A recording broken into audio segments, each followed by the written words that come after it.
Yo, what's up guys, Instant Savage here. In today's video, we're going to be going over exactly the top 10 tips to how to get better at Clash Royale. Now, starting off right off the bat, the first thing is getting to know your deck, guys. Basically, what this means is you're going to want to know all your cards. You're going to want to know how much damage they all do, how many hit points they have, and how easily they get countered, and how you can use them to actually counter your opponent wisely, guys. So that is tip number one. Now, tip number two is actually adapting to the meta, guys. Now, what I mean by this is actually going onto the leaderboards, guys, going onto YouTube, searching up what is the current meta on YouTube. You know, you might find you'll see the most recent metas, the meta decks, guys, and basically what you're gonna want to make is counter to those decks because they're gonna be really popular in on ladder, guys, playing online. You know, people want to have the easy way out, and the easy way out is always the meta, guys.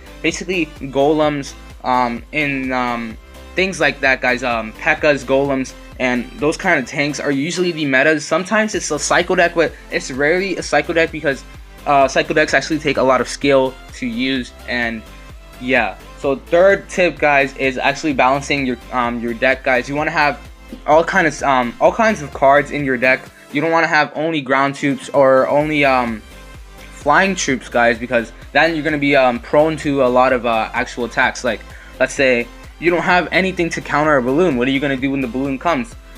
You won't have anything to counter it, and you'll basically just lose the game. You'll basically at least want to have like an ice spirit and a zap, maybe a fireball, arrows, something like that. If you're using like a ground type of deck, I recommend just using at least one spell and like an ice spirit, fire spirit, something like that can actually do some like very minor damage to like the air troops, but actually help you out by a lot. So yeah, guys, that's tip number three. And tip number four, guys, is use troops that actually attack the tower itself, guys. So for example, what is it?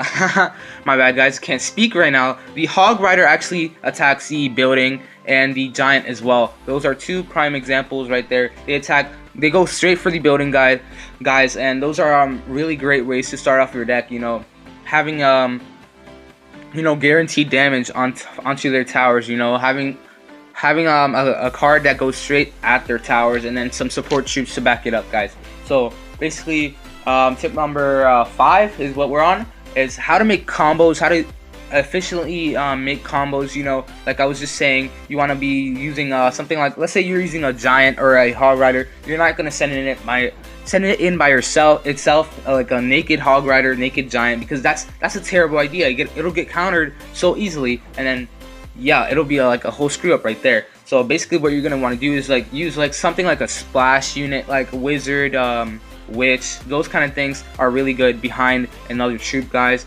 And also the Electro Wizard is really good if they have Inferno Tower. So if you have the Electro Wizard, that's one of the best things to use behind the as a support troop, guys, and behind like a Hog Rider and the Giants, things that actually attack the tower itself, and things you're going to be using to get the damage onto their tower, guys. So that's how to do combos. Tip number 6, guys, is use spells. Use spells, guys. You want to use spells because if they have an Elixir Collector, you're gonna be screwed. You're gonna be screwed. They have 3 Musketeers Golem deck, guys. You're gonna be screwed if you don't have like a spell to take out their Elixir Collector, or at least like some arrows and a zap. You know, you always want to have those, because if you don't have like zap and arrows, I've seen so many people on like even on the high levels, guys, aren't using zap or arrows. Log. The log is really good as well. Sometimes they have like replace it with the rage spell. I'm not sure why they exactly do that, but then like I always come back in the game, like they get my tower down to 242, and they can't do anything about it because they can't get any direct damage onto my tower, guys, because they don't have any spells. I recommend using the Fireball because it's really cheaper than the Rocket and the Lightning, and then does much more damage than the arrows sitting at 3 elixir. So that's a really good sitting at 4 elixir right there. So tip number 7 is playing with the audio on, guys. You're gonna be playing with your audio on, because let's say like this has happened to me so many times, guys. They send in a minion horde, then they hide either like a bandit or a mini P.E.K.K.A. right under the minion horde, guys, and I didn't see it. There are so many occasions where I just arrowed the minion horde, and then boom, there was a freaking bandit or a mini P.E.K.K.A. right there, and I was screwed, guys. I was absolutely screwed. I was like, what the fuck is this? Because the bandit and the mini P.E.K.K.A. are actually dressed in black, so it really goes well with the minion horde, so you can't really see it too well unless you hear it, guys. That's why the actual audio is really useful in Clash Royale.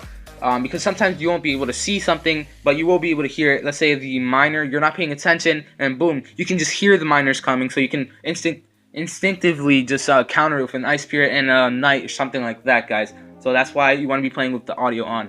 Now, tip number 8 is something I'll probably go ahead and discuss in another video, like in more depth.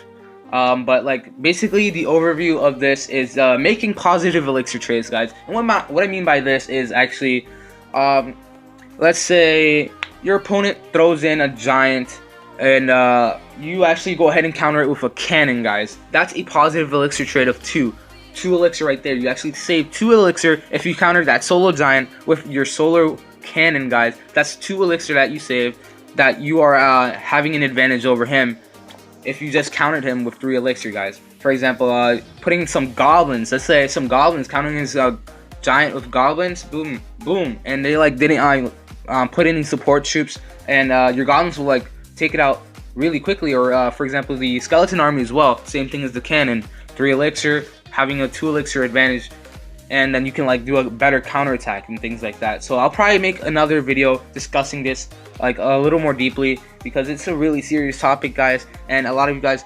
actually don't know how to do this. So yeah, so tip number 9, guys, is when you're losing, when you keep losing, guys, you want to stop playing, guys. I know it's really tempting to keep playing, keep on playing. It actually happens to me every day. I can't stop playing, guys, even like because I keep losing. When like I'm on a losing streak, you have to stop playing, guys. You have to tell yourself, you have to force yourself to stop playing. Otherwise, you're not going to get higher in the arenas, guys. You have to stop playing. Let yourself actually take a break, you know. Free up your mind. Go and eat some food or something. Go and use the bathroom. Drink some water. At least 10-minute break, guys. That's decent enough, I guess.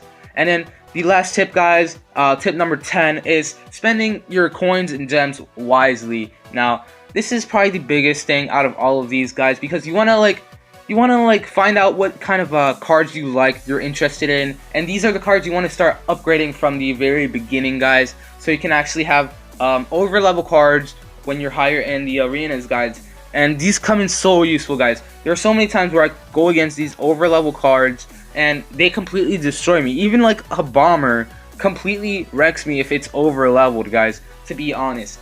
Like, you can't freaking log it. It still has health after you log it, and it's so gay because it stays alive after you log it, so you have to log and zap or something like that. And if they have something in front of it, like a hog rider in a giant, for example, boom, there goes your tower, guys.